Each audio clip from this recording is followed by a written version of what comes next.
How are you? Hello. Thank you for having me. It's really nice to have you. I'm sad. I'm happy to talk to you, but I'm sort of sad for you because I know you're supposed to be on the road right now. What do you miss the most about touring? Um, I mean, the different touring in different incarnations has different relevance. Touring with my solo act has a real, like, sort of intimate connection with fans, both new and lifelong. Touring with Rage Against the Machine, of course, has the endless sea of bouncing fan. There was really no feeling like that adrenaline rush that you get from that. And so, I also miss seeing, very selfishly miss seeing live shows as well. So I'm hopeful in the not too distant future that we'll be able to reboot all of that. Can you tell me the story of the show that you saw that really kind of changed your life? Kiss in 1977? Yeah, there's a number of shows that changed my life, but my first concert was Kiss. I was 11 or 12 years old and saw them in the Chicago Stadium. They were my favorite. I was a comic book collector, and they were comic book heroes come to life. And that and the huge heavy metal riffs and the sort of the mythology really swept me away. And so going to a concert, my seat was behind a pole at the side of the stage, and still it was the most cathartic and euphoric 2 hours of my existence, and I really felt inhabited by the holy spirit of rock and roll. In my photo memoir, which you mentioned, there's actually a picture from that night. I had just returned home from the Chicago Stadium. I was clutching some program in my hand, and with my bootleg T-shirt on, and you could really sort of see that I had become inhabited, and my path was now marked. I was such a snob back when I was a kid. That makes me think that. So I'm such a snob now, I should say, because back when I was a kid, I saw like unbelievable concerts also from behind a pole, and I didn't Yeah, care, and it changed my life. And now I'd be all upset about it. Like, yeah, yeah, it was yeah. incredible, you know. That's funny. Yeah, yeah. So you pick up the guitar and you write in your photo memoir a really beautiful line. I just want to read it to you. You say, "In some ways, college was intimidating, dating was intimidating, race relations were intimidating, but with my guitar, I felt like we were in this together, and with a considerable amount of dedication, we might be unstoppable." Could you tell me more about that? Yeah, it was playing. I've done a lot of self-analysis about my obsessive compulsive guitar playing. I didn't start playing guitar until I was 17 years old, It's and late. I'd only heard of one guitarist ever who had made albums who began playing that late, and that was Robert Johnson. He had to sell his soul to the devil to get good. Yeah. Given my Catholic upbringing, that was not an option on the menu. So I had to sort of really devote myself to the instrument. And while pursuing an honors major at an Ivy League university, I was practicing 6, 8 hours every single day.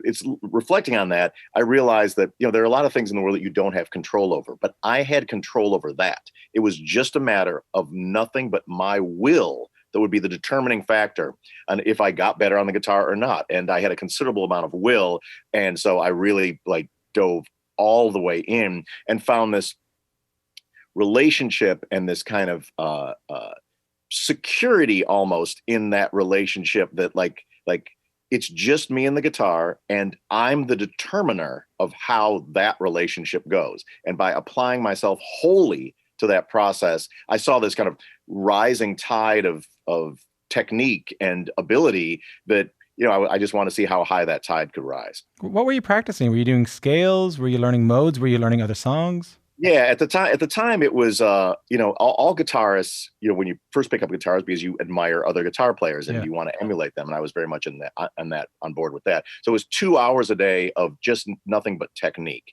Then it was 2 hours a day of music theory, because of course I was behind, and I stumbled upon a lot of music theory in my playing. It was 2 hours a day of writing songs and coming up with unique sounds. And then my favorite 2 hours every day was just improvisational jamming. I would basically take the radio dial and go to a random station, classical, jazz, new age, metal, whatever, pop, and just try to fit in with whatever music was coming out of the speakers. And just keep flipping the dial and try to be in these different bands. And that really helped my growth. Pretty regimented, like you mentioned, you were behind, so you had to get it there. But I remember when I first started learning guitar, I think I just tried to play the November Rain solo for 4 days in a row. You know what I mean? But I wish going back that I had spent more time on the technical side of things. It sounds like you were pretty regimented from the beginning, I was very regimented. Yeah, regimented would be a very good word. That much I had down. Yeah, it was. I will say though that it wasn't until it wasn't until years later that I began finding my voice as an artist. I was, in a very short amount of time, if you're putting that much time into it, I developed a technique. I was able to jam, impressively, play the Van Halen or the Yngwie Malmsteen kind of licks and whatnot. I was able to sort of write a song that I didn't particularly like, but I was able to sort of write, could understand song structure. It really wasn't until like maybe the beginning of Rage Against the Machine where I began to find my own unique voice on the instrument and play and write music that sounded like me. So let's talk about the beginning of Rage Against the Machine. In 1991 with Brad Wilk, Tim Comerford, and Zach De La Rocha. I want to play you a clip. I want to see if you can tell me what this is.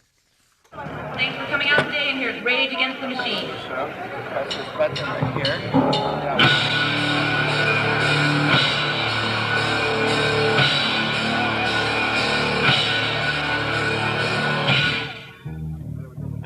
I know very well what that is. Tell me what it is. Tell me what it is. That was the first public performance of Rage Against the Machine at Cal State Northridge. We're being introduced by Johnny Sabella, a student at Cal State Northridge, who was kind of like, every band has like that fifth member. She's the one that like helped drive to get, like, you can't make it without a Johnny Sabella, you can't. And she was ours, and she booked that gig, and that was the first time we played in public. And we opened up with an instrumental version of "Killing in the Name." That music did not yet have lyrics at the time, but that video's been on YouTube for forever. And the one thing I've always noticed about that concert is that the band arrived pretty much fully formed. That's the reason that we played it, because, and you talk about this, like we sounded like Rage Against the Machine when we first played together. You talk about in the book. Why? Can you do some analysis as to why that is? As much as I love to over intellectualize, rock and roll music, it's simply a matter of chemistry, and it is beyond explanation. Like a few of the riffs that became Rage songs from that first record, I've been carrying around for a while, and I kind of jammed with different Hollywood musicians, some of whom later became notable musicians, and they never sounded anything like that. It was those four guys, and the way the way it's chemistry, like it's great musicians who played greater together. When did you realize, so let's go back to the guitar. So you're playing guitar, you're practicing, you start to realize your style during Rage. But I think it's important to point out for people who don't know you're playing that well that like you really changed what the guitar can sound like. And maybe that's like some of my favorite moments in the book is where you have sort of, as a nerdy moments in the book where you talk about all the different things you do to make your guitar sound like a siren, or make guitar sound like this. And I remember being a kid, these noise charts, right? And I remember being a kid and like buying pedals to try and figure out how to play the Gorilla Radio solo because I had to go up so high and stuff like that. When did you start realizing that, hey, I can do a bunch of new stuff with the guitar that's never been done before? Yeah, it was really at the beginning of Rage where I self-identified as the DJ in the band. And we played an early gig at somewhere else in the valley with two cover bands, and each of those we were opening up for two cover bands, and each of those cover bands had like a molten shredding guitar player in it. And I was like, if I'm the third jackass molten shredding guitar player at this absolutely worthless gig on a Wednesday night in the valley, like I don't need to run on that same hamster wheel. And I really began practicing my 8 hours a day, practicing the eccentricities in my playing. And along with that came the revelation that the electric guitar is a relatively new instrument on the planet. It's just a piece of wood with some wires and a few electronics. And the thing that had mystified me prior to that was all my favorite guitarists in the guitar magazines had said a mantra was, it's all been done before. Yeah. It's all been done before. And I was like, has it? How do we know? Is that scientifically certifiable? It's all been done before. And I began listening to and practicing non-musical thing or non-guitar oriented things. I would practice the soundscapes of Public Enemy's production. I began practicing DJ stuff. I began practicing animal noises and helicopter, the stuff I would just hear from my apartment in Hollywood out the window, whether it was leaf blowers or whatever. And when you practice that stuff, you may not sound like a leaf blower, but if you're practicing leaf blower sounds 8 hours a day, you're not going to sound like Eddie Van Halen or Keith Richards. It must have sounded pretty exciting. It must have been pretty exciting sitting there with your guitar going like, I think this sounds like a cat. Like, I think this sounds like, And then I was just off the, then it was like, I realized that I was in a lane, I was by myself. Yeah. And so, the combination of the big, heavy sort of Zeppelin Sabbath riffs and then this R2D2 music, I felt like this is a unique voice that I'm developing on the instrument, and a vocabulary of sounds that was, sort of beginning to write a new language. If you're just tuning in, my guest is Tom Morello, founder and guitarist of bands like Rage Against the Machine and Audioslave and The Night Watchman. He has a new photo memoir out. It's called Whatever It Takes. There are so many people who had a political awakening because of Rage Against the Machine. Just to speak personally, my dad was a labor organizer, but by the time I came around, he had transitioned into teaching, like helping people get jobs and teaching people how to get new skills so they could get jobs and stuff like that. So I knew it was a part of my family's history, but it was something that I was just kind of vaguely familiar with. And when I heard guerrilla radio, is when I heard the Battle of Los Angeles, that I realized that, like, I don't know, I stopped wearing certain clothes and I started like thinking politically. And I gotten more in touch with my father and got more interested in my dad's life. And I think it brought us closer together. Like, it was a really beautiful thing. And I've heard that from so many people, that their political awakening was from Rage. So I guess first I want to ask you, how does it feel when you hear someone say that to you? And two, what was yours? Yeah, well, I mean, one is a confirmation that people say, well, can music change the world? Obviously, the answer is yes. It changed your world. It changed my world, I mean, how does it feel? Like that's the mission. And the thing is, like, that music was made absolutely uncompromisingly and unapologetically, and we just, and I think that's why it resonated as true. And I meet I can't go to the grocery store without meeting someone who's become whether it's a public defender or a brick throwing anarchist, who just, who didn't have some connection to some of those records. For me, it was artists like The Clash and Public Enemy. The difference was that rather than those artists exposing me to a new set of ideas, they were artists that I felt harmonized with ideas that I had that were unrepresented in the place that I grew up. It made me feel less alone in my anti-imperialist convictions, as a 16 and 17-year-old, that I grew up in a very conservative suburb of Chicago, where, the idea was you work at the Dairy Queen, you go to University of Illinois, and you get a nice cubicle job, the end, and you vote Republican, the end. And Joe Strummer and Chuck D were telling truth in a way that the teachers in my school weren't, the broadcasters on the TV weren't. And it really made me realize that there was a world beyond the Dairy Queen and U of I and that cubicle that I might be a part of. Were you surprised that it got so big, like a band that was that critical of capitalism, of cultural imperialism? A band that, there's, bands that have been critical of these things, like, Crass, for example, like they have been on the periphery, really great and really important, but on the periphery. Were you surprised that it got so big? I was surprised that we were ever even able to book a club gig. It's hard to paint a picture of, like, when in 1991 there were no neo-Marxist multi-ethnic rap punk metal band. That just wasn't great! A thing. Another one, really good. Yeah. That just wasn't a thing. I mean, I literally there was zero commercial ambition.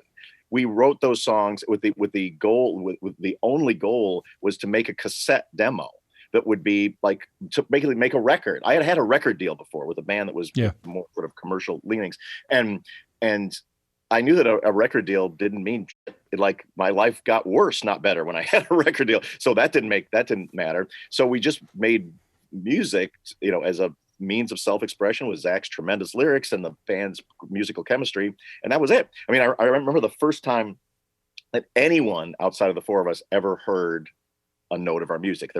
We were rehearsing this industrial complex, and this worker guy would pass by every once in a while, and he said, "What are you guys doing in there?" I said, "We're a band." He said, Can I listen?" We're like, "I suppose so." At the time, we only had a few songs together. So he sat down in our rehearsal room. He was the first guy to ever hear Rage Against the Machine, and we didn't have a name or anything. And we played him a few songs, and the cymbals die away at the end of the last song. We're like, "So what do you think?" And he stood up. He said, "Your music makes me want to fight." That's pretty good.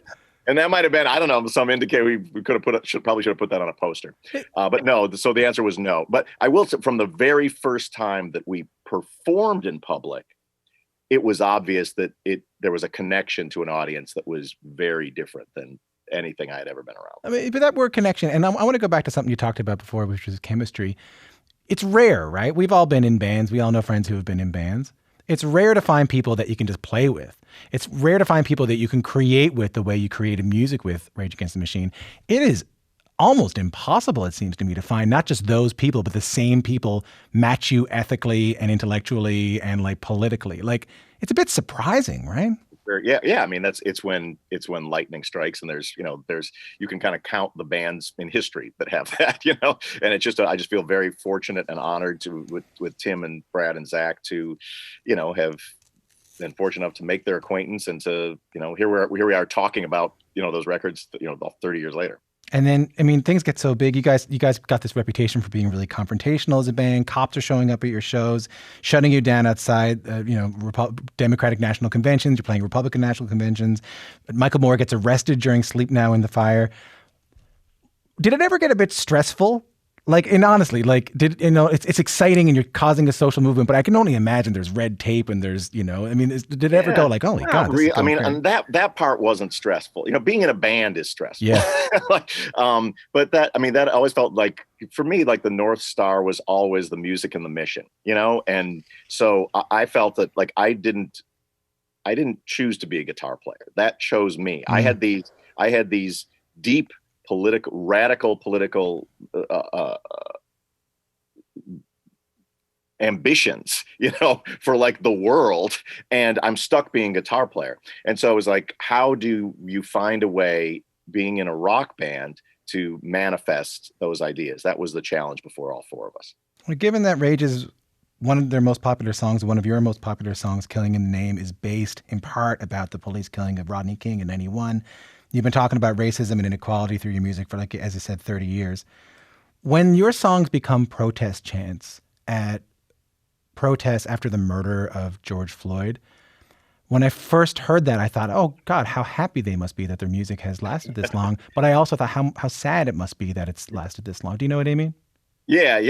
I mean, I don't know that we ever anticipated that, a 3.5 minute song would end racism on a global scale, but it is a testament to the fact that music, not just Rage Against the Machine music, but that music is an important component of social movements, and that there's a unique thing in song that music predates spoken language. There's something like deep in the human DNA and in the reptilian brain that responds to a gathering of a tribe and the chanting of a lyric or a beat or whatever, that feels like the truth in the way very little else does. And so, like, I'm happy that, Rage music and some of my own music and other music has been heard in the streets in 2020. And I suspect it'll be heard in the streets in 2021 as well. I mean, that's the thing. I mean, I wasn't saying that, oh God, we thought when we recorded Guerrilla Radio, that was going to be it. We were going to, but but I will say that, like, it reminded me of that sign. I think I was at the Women's March. I saw a sign that said, I'm tired of protest. Like, I can't believe I still have to protest this shit. Yeah. Yeah. Well, I mean, thank goodness you're someone's there to protest. I mean, imagine if no one had ever done anything, where the world would be. It is a constant tug of war, and those antagonisms, race and class antagonisms, are going to be there. And if we're not pulling on our end of the rope, then it's gonna, if our hands aren't on the steering wheel as well, then we're gonna drive in a pretty awful direction. Before we move on, and you've been great with your time, I want to talk just briefly about Audioslave for a second. You were in Audioslave with Chris Cornell for several years. Chris died by suicide in 2017, and there's a really, really touching poem you wrote in the book the night that he passed. To me and to fans of the music who are listening right now, he's this mythical guy, right? This sort of otherworldly guy who came out of the woods with this incredible voice. But to you, he was your buddy. I wonder if you could. He was also a mythical guy. Let me just tell you. Even in real life, he was a bit mythical. In real life, he was a super mythical guy. Let me tell you that. While Chris was, I never stopped being a fan of Chris. He was a friend, he was a bandmate, but he was a mysterious dude. I'll tell you briefly the first time that I had run into Chris at gigs, and he maybe been at a barbecue or something. But when we Tim and Brad and I had spoke. Rick Rubin was our friend, and we knew he was going to make our record or whatever it was. And so Rick and I went up to Chris's house. He was living in Ojai, which is about an hour and a half north of Los Angeles, and it's in the darkening skies, and it's kind of woodsy and very almost like Transylvania like. And of course, Chris lives at the last lonely, Spanish castle like thing at the last loneliest hill. And we pull up into the driveway. There's some motorcycles around in the darkening skies. There's this long stairway, and Rick and I are, in my van kind of looking up, and the doors open like Addams Family style, like with no one opening the doors. And out comes Chris's lanky 6'2" form as he becomes sort of slowly, lumbering down the stairs. And Rick turns to me and goes, "Let's get the fuck out of here." We really felt like our souls were imperiled. And was gonna, and I think that there was certainly something in Chris that part of his, I think a significant part of his artistic genius was interwoven with these demons that were baked in, from an early age, and you felt that in his music and in his lyrics and in his life. And there were definitely corners that I never had access to. Yeah, it was so sad, and I don't have to, of course, it's sad for the people who knew him. It's sad for all of us, and I find it so sad when it's after the show, you know what I mean? That you've been on stage, and this has happened so many times. I just think about this with, maybe not specifically Chris, but so many performers, they're on stage for 70, 80,000 people who are screaming, and then they have to go back to that hotel room by themselves. And that's when a lot of, death by suicide happens to musicians. It's, Yeah. Well, guess, it is, it's a tragedy. I mean, the only silver lining is those memories and those records. And he made a lot of great music that we can enjoy forever. But it's like, I think about him every day. I think about him every single day. It's a lovely poem. Tom, you've been great to talk to. I just want to close off by saying, you say about playing music, each night you try and create a little bit of the world you'd like to see one day. Do you think in 2020 that world's being created? I don't know. I mean, I look at that as like, that's really been a North Star that's guided me, is like that sacred space of the concert venue.